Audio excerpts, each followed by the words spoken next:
नमस्कार मित्रांनो, मी बापू बिटगर आणि मराठी दरबार या आपल्या यूट्यूब चॅनलमध्ये आपले मनापासून स्वागत आहे। तर बघा मित्रांनो, महिला आणि बालविकास विभागाअंतर्गत महाराष्ट्र राज्यात शासकीय प्राथमिक आरोग्य केंद्र किंवा शासकीय रुग्णालयात ज्यांनी गरोदरपणाची नाव नोंदणी केलेली आहे, आता ही नावनी बघा अंगणवाडी सेविका किंवा आशा सेविकाकडे केले तरी चालते।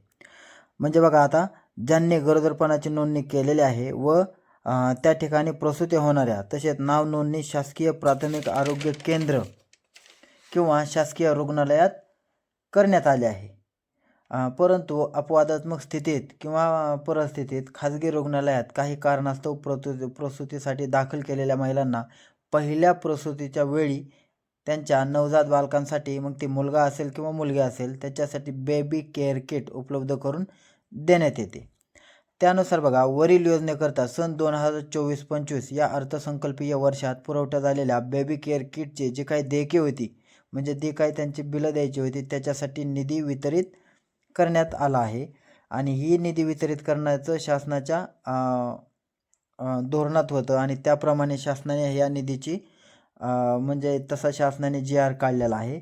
बघा, 21 मार्च 2025 रोजी त्यांनी एक शासन निर्णय घेऊन त्यासाठी 24.77 कोटी इतका निधी एकात्मिक बालविकास सेवा योजना यांना वितरित आणि खर्च करण्याची मान्यता सुद्धा दिलेली आहे। त्यामुळे जे हे किट ज्यांना मिळाले नव्हते त्यांना लवकरच हे किट मिळणार आहे।